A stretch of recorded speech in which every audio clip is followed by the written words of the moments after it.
نحمده ونصلي على رسوله الكريم أما بعد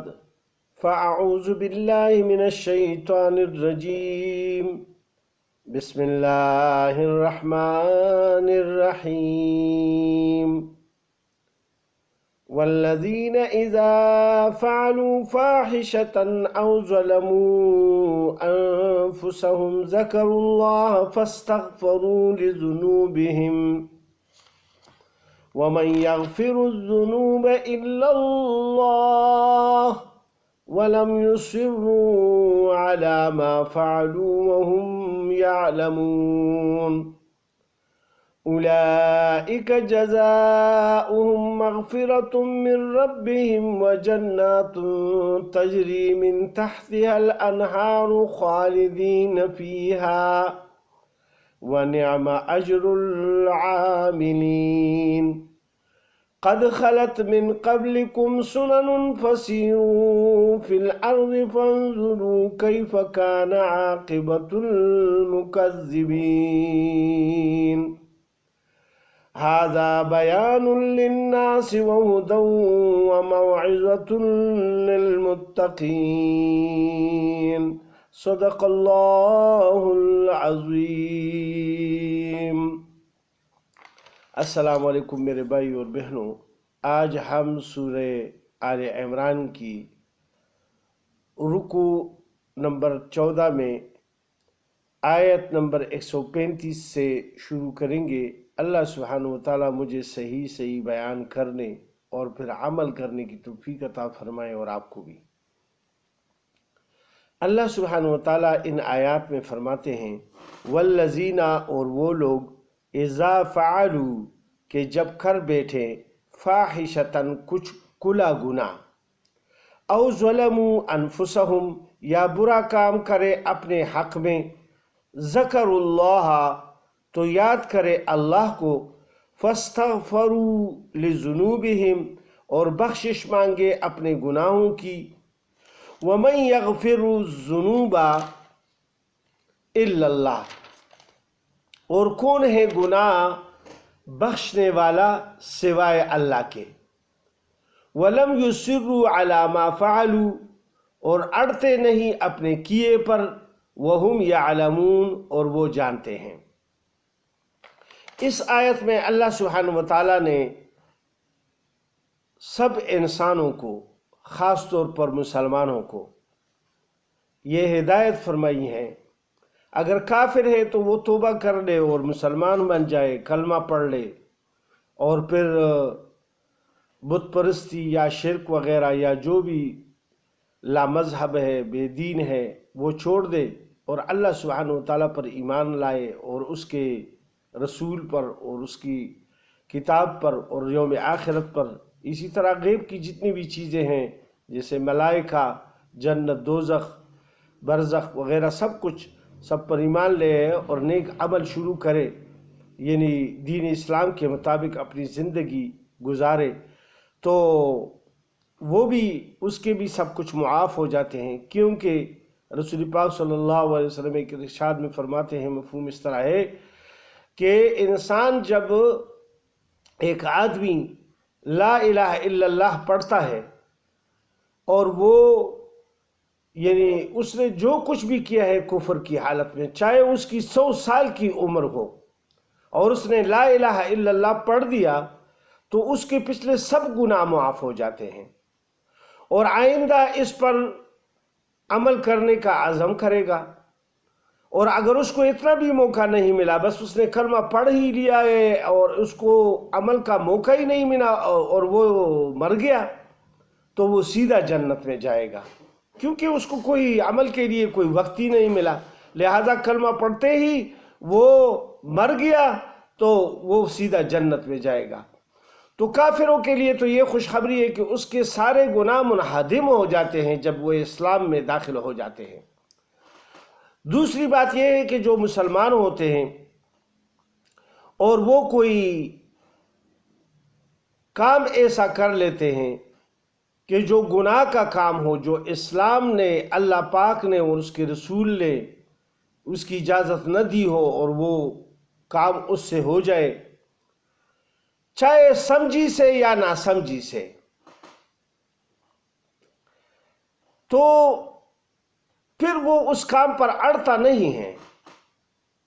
بلکہ اس کو جب ہوش و حواس آ جاتا ہے کہ یہ مجھ سے تو غلطی ہو گئی، گناہ ہو گیا، تو پھر وہ فوراً توبہ کر لیتا ہے اور اللہ سبحانہ وتعالیٰ کے سامنے گڑ گڑاتا ہے اور روتا ہے اور اپنے کیے پر پشیمان ہو جاتا ہے۔ تو اللہ سبحانہ وتعالیٰ پھر فرماتے ہیں کہ اللہ کے سوا کوئی اور تو ہے نہیں کہ اس کو معاف کر دے، لیکن اس میں کچھ شرائط اللہ پاک نے بتا دی۔ پہلے تو یہ کہ اگر کوئی آدمی گناہ کر بیٹھے، برا کام، یا کسی کا حق مار دیا، یا کسی پر ظلم کر دیا، یا کوئی خود ہی یعنی کسی گناہ کا مرتکب ہو گیا، ایک دوسرے کے حقوق یعنی سلب کر لیے، یا اگر دوسروں کے حقوق سلب نہیں کیے لیکن اپنی طرف سے، یعنی اس میں اللہ پاک نے فاحشتن کا لفظ استعمال فرمائے۔ فاحش وہ گناہ ہیں جو آدمی کرتا رہتا ہے، ایسی اس کی نظر غلط استعمال ہو گئی، دل میں غلط خیالات پیدا ہو گئے، یا چپکے سے کوئی غلط کام کوئی بھی کر گیا، لہٰذا لیکن اسی تک ہے وہ اس کا، تو اس کا تو یہ ہے کہ وہ توبہ کر لے گا اور نادم ہو جائے گا، اللہ سبحانہ وتعالیٰ سے وہ معاف ہو جائے گا۔ لیکن اگر کسی کا حق مارا ہے تو اس کو حق واپس دینا ہوگا، کیونکہ شرط یہ ہے کہ جو اس کا حق مارا ہے اس کو حق واپس کرے گا، یا کسی کے ساتھ زیادتی کی ہے تو اس سے معافی طلب کرے گا، تو وہ اس کے بعد پھر یہ اللہ سے بھی یعنی توبہ کرے گا تو اللہ سبحانہ وتعالیٰ اس کو معاف کر دے گا۔ تو اس میں یہ بات ہے کہ یہ جس سے کوئی بھی گناہ ہو جائے اپنے بارے میں یا کسی دوسرے کے بارے میں، یا کوئی بھی گناہ سرزد ہو گیا، تو زیادہ سے زیادہ اللہ پاک کو یاد کرے، یعنی استغفار پڑھے، اللہ سبحانہ وتعالیٰ کی بڑائی بیان کرے اور اس کا ذکر زیادہ کرے اور اپنے گناہوں کو یاد کر کے روئے۔ یہ طریقہ ہے کہ اللہ سبحانہ وتعالیٰ کی یاد یہ تو اس آدمی کو آ جاتا ہے جو اللہ کو یاد کرنے والا ہوتا ہے۔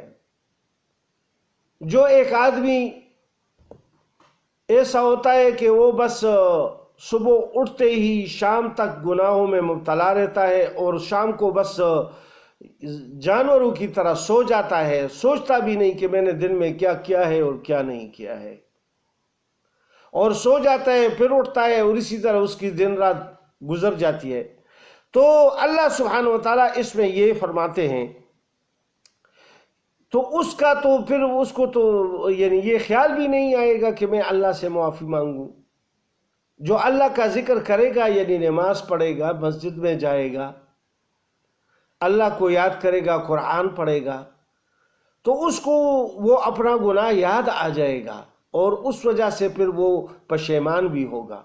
اور جب وہ پشیمان ہوگا دل میں تو اللہ سے گڑ گڑائے گا، اس کے آنسو بھی نکلیں گے، وہ خفا بھی ہوگا اپنے کاموں پر۔ لہٰذا اسی لیے اللہ سبحانہ وتعالیٰ نے فرما دیا کہ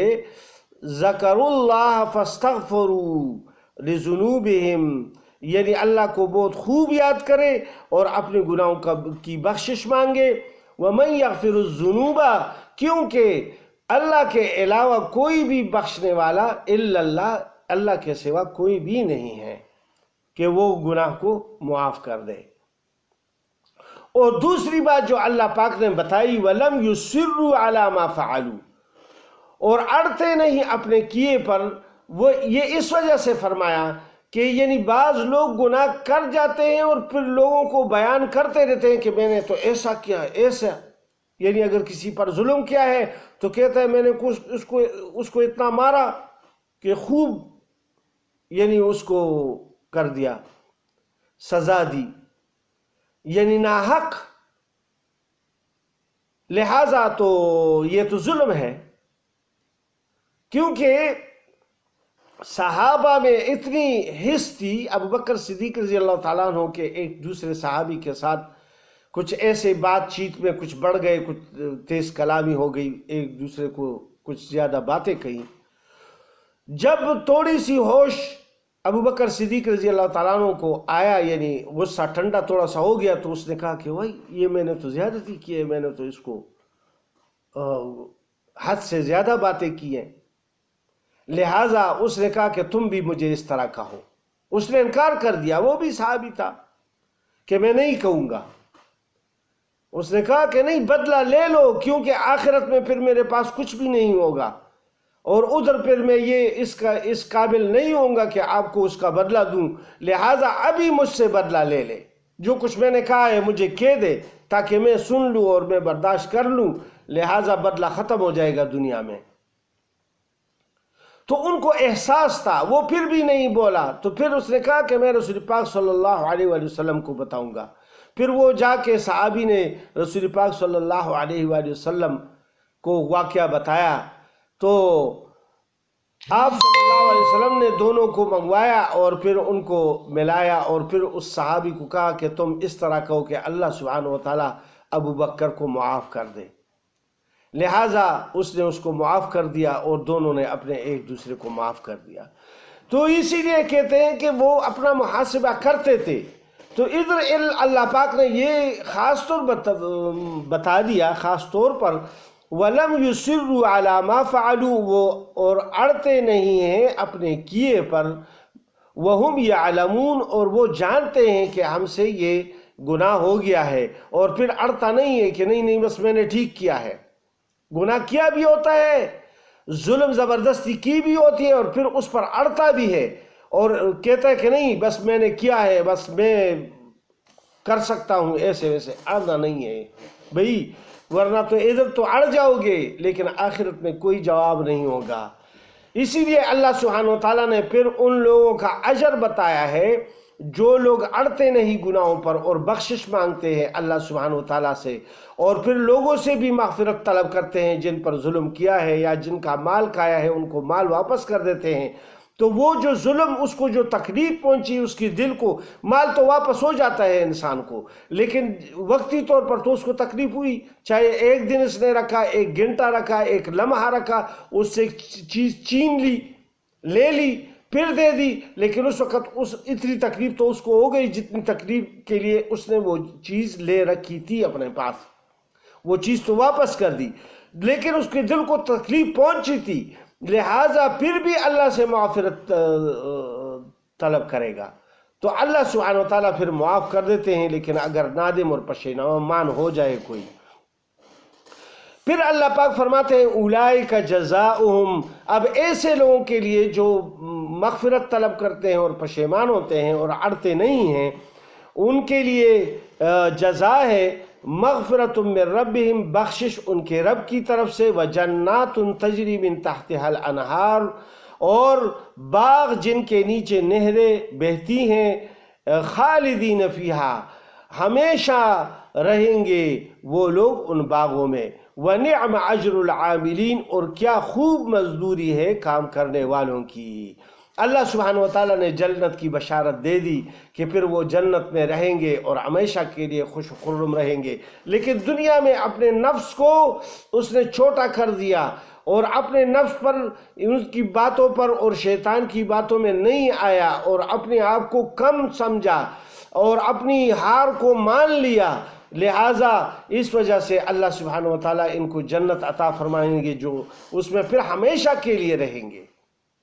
اور اس میں پھر سب نعمتیں ہیں جو نعمتوں سے بری ہوئی جنتیں ہیں۔ جنت میں ہر ایک چیز ملے گی، ہر نعمت ملے گی، جو دل میں آئے گا وہ سب کچھ ملے گا۔ تو اللہ سبحانہ وتعالیٰ وہاں ہم سب کو جنت نصیب فرما دے۔ پھر اللہ پاک فرماتے ہیں قد خلت من قبلکم سنن، ہو چکے ہیں تم سے پہلے واقعات، فسیروا فی الارض، سو پھرو زمین میں، فانظروا کیف کان عاقبۃ المکذبین، اور دیکھو کیا ہوا انجام جھٹلانے والوں کا۔ ھذا بیان للناس، یہ بیان ہے لوگوں کے واسطے، وہدی وموعظۃ للمتقین، اور ہدایت اور نصیحت ہے ڈرنے والوں کو۔ یعنی اللہ سبحانہ و تعالیٰ نے فرمایا کہ دنیا میں چلو پھرو تو اس دنیا میں ہر ایک چیز پر عبرت کی نظر سے دیکھو کہ یہ جو آبادیاں تھیں یہ لوگ کہاں چلے گئے. یہ جو آثار قدیمہ میں ہم صرف تفریح کے لیے جاتے ہیں، وہاں اس نسبت سے جاؤ اگر جانا بھی ہے کہ یہ لوگ کہاں چلے گئے. ہزاروں سال پہلے انہوں نے یہ چیزیں بنائی ہوئی تھی، اب وہ یہاں نہیں ہے، لہٰذا ہم نے بھی ادھر جانا ہے، لہٰذا اس کے لیے تیاری کرنی ہے. تو پھر انسان کو عبرت حاصل ہو جاتا ہے. اللہ سبحانہ و تعالیٰ نے اسی لیے بیان فرمایا ہے، یعنی قرآن پاک میں یہ اللہ پاک نے یہ بیان فرما دیا کہ یہ ہدایت ہے، یہ قرآن پاک اور نصیحت ہے، لیکن ڈرنے والوں کے لیے. جو ڈرتا نہیں ہے اللہ سبحانہ و تعالیٰ سے وہ کیا عمل کرے گا. لہٰذا اللہ سبحانہ و تعالیٰ ہم سب کو یعنی اپنا ہدایت عطا فرمائے اور تقوی اور اللہ کا ڈر یعنی ہمیں نصیب ہو، تو پھر انشاءاللہ ہم ڈر ڈر کر زندگی گزاریں گے، یعنی گناہوں سے بچتے رہیں گے اور آخرت کی فکر ہمارے اوپر سوار ہوگی. لہٰذا کوئی غلط کام ہم سے پہلے ہوگا نہیں، اگر ہوگا تو اللہ سے توبہ و استغفار کے ذریعے موت سے پہلے اس کو معاف کرائیں گے. اللہ سبحانہ و تعالیٰ مجھے اور آپ کو ان آیات پر عمل کی توفیق عطا فرمائے. وما علینا الا البلاغ. السلام علیکم ورحمۃ اللہ.